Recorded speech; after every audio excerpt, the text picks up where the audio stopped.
가 드디어 민주당 탈당을 공식 발표했습니다. 두 번째 킹메이커가 될지 아니면 최초의 킹이 될지 오늘 그가 가는 길마다 취재진이 몰렸습니다. 함께 들어보시겠습니다. 탈당할 거냐고?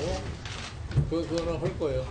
언제쯤 될지 아니, 내가 이제 발표는 날 보시면 알아요. 공식적으로 발표를 하셨는데 아직 아니, 탈당을 하려면 공식적으로 해야지. 그러면 뭐, 비공식적으로 탈당을 할 수는 없잖아요. 시기는 아직 정하지 않으셨다면서요? 날짜는 내가 알아서 판단해서 할 거예요. 앞으로 계획은 뭐 두고 보셔야지. 예? 앞으로 내가 뭐를 할 거냐는 걸 갖다가 내가 미리 얘기는 할 수가 없어요. 자유한국당이나 국민의당에서 계속 접촉을 하고 계신 걸로 보도가 되고 있는데 내가 뭐 어디 당으로 들어가거나 그러지는 않을 거예요. 탈당 사유에 대해서 좀 명확하게 설명드릴게요. 내가 할 일이 없어서 탈당한다고 그랬는데 뭐 특별한 사유를 대입할 수가 없잖아요. 난 누구 보고 같이 가자는 얘기하는 것도 할 수도 없고 해서도 안 되고 내가 여기 혼자 왔다 혼자 떠나는 거지. 예? 내가 누구 같이 들어온 사람도 아니고. 직접 출마를 하실 거다 이런 보도도 계속 나오잖아요. 그거는 이제 두고 봐야 할 일이고 그거를 미리서 뭐라고 얘기를 할 수는 없잖아요. 이 소식은 윤경호 매일경제 논설위원, 이현종 문화일보 논설위원과 함께합니다. 안녕하십니까? 네, 안녕하세요. 네. 자, 무엇이 김종인 전 대표를 이렇게 움직이게 했을까요? 모락모락 연기만 났는데 드디어 오늘 불꽃이 튀었습니다. 1차적으로는 아마 개인적인 욕망이라고 봅니다, 저는. 네. 일단 왜냐하면 이제 김종인 전 대표가 그동안 5선에, 비례대표만 5선 하셨잖아요.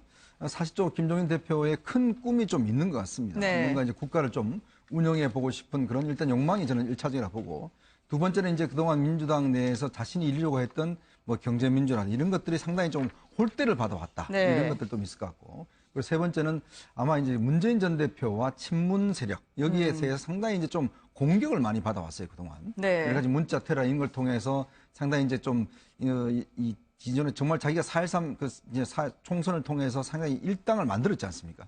그럼에도 불구하고 그에 합당한 대접을 받지 못했던 데 대한 좀 서운함 이런 네. 것들이 좀 있지 않나 싶습니다. 네.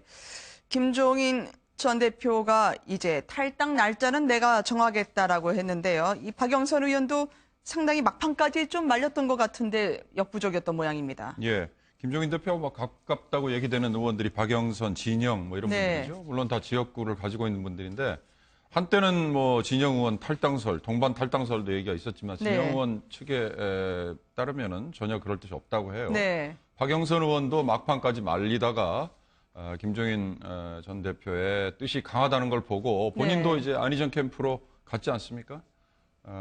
민주당 내 의원들 개개인이 김종인 대표와의 접촉들을 하면서 네. 이제 더 이상 말릴 수 없다 이런 생각을 한 것 같아요. 저는 김종인 대표가 반기문 전 총장이 뜻을 내려놓기 전에 네. 만났다.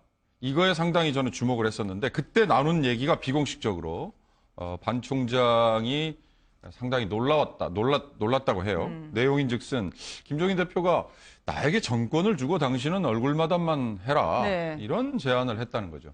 저는 앞으로 김종인 대표가 어떤 행보를 취할까가 이 반 총장과 만났을 때 했던 얘기 거기에 함축이 돼 있지 않을까 그런 생각을 합니다. 안희정 지사로는 이제 민주당 후보로 결정되기가 어렵다는 상황인식과 판단에 따라서요. 탄핵 전에 결행을 하는 걸까요? 직접 킹으로 나설 가능성이 있겠습니까? 1차적으로는 킹 아마 그걸 후보죠. 목적으로 네. 할 겁니다. 왜냐하면 지금 이제 밖으로 나간다면 사실 뭐 동조해서 나갈 수 있는 전 의원이 별로 없다고 봐요. 네. 뭐 한두 명 정도 있을 걸 막하는데 지금 이제 나간다라면 어차피 지금 김무성 전 대표의 지금 바른정당과 네. 그다음에 지금 국민의당 이쪽과 이제 뭔가 손을 잡을 수 있을 텐데 국민의당은 당장 힘듭니다. 왜냐하면 국민의당은 기본적으로 호남을 기반하고 있기 때문에 국민의당이 바른정당하고 함께 한다면 제가 볼 때는 아마 기반 자체가 굉장히 흔들릴 수가 있기 때문에 1차적으로는 아마 이제 바른정당과의 어떤 연대라든지 또 이제 그 이외에서는 연대를 할 수가 있는데 과연 이제 그게 모양이 갖춰질까? 그게 상당히 좀 의문스럽습니다. 물론 이제 개헌이라는 걸 통해서 이제 할 수 있다고 하지만 네. 당장 국민들 앞에 지금 개헌이라는 주제가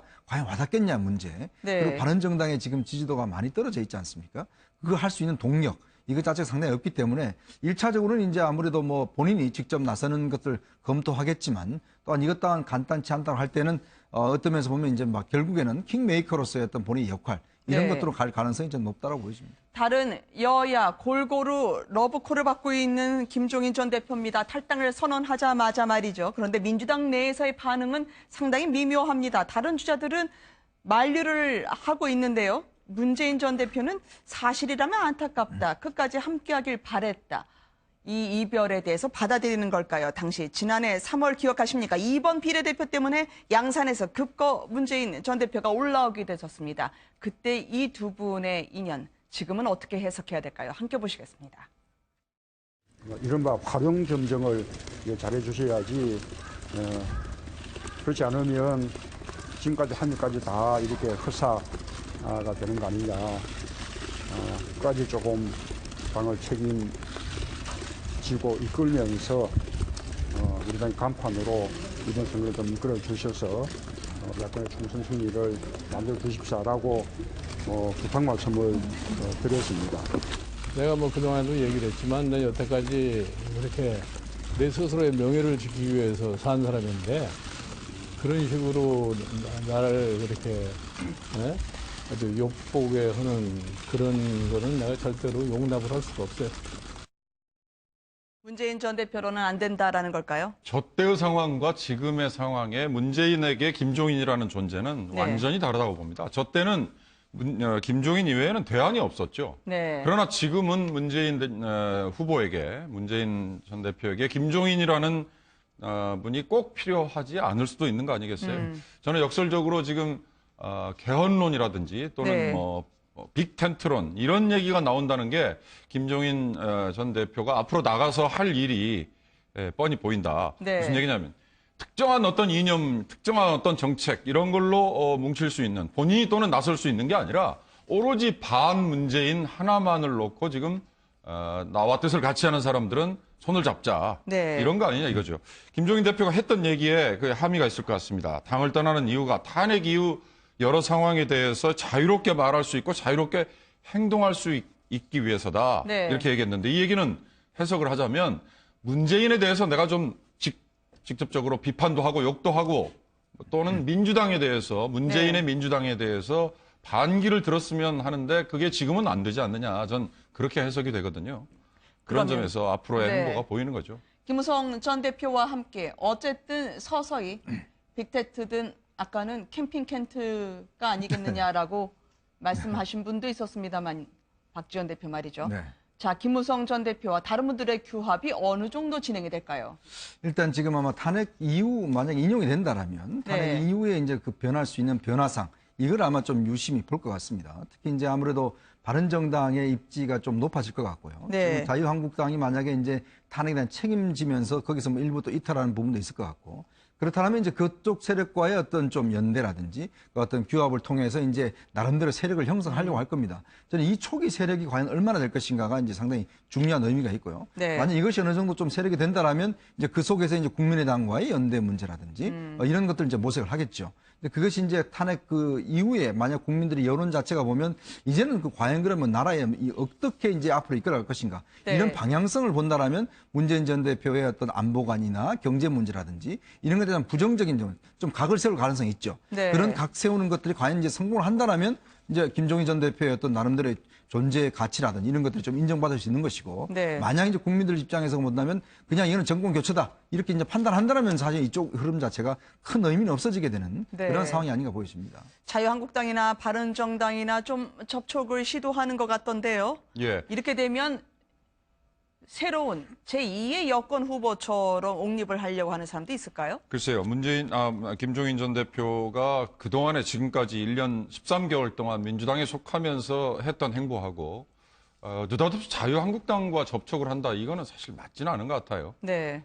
내가 한번 킹으로 나서보겠다라고 한다면 뭐 어느 누구와도 손을 왜 못 잡겠느냐 이렇게 말하겠지만 네. 유권자들, 국민들이 볼 때는 그런 식의 행보라면 김종인 전 대표에게 누가 관심을 가질까 네. 그런 생각이 듭니다.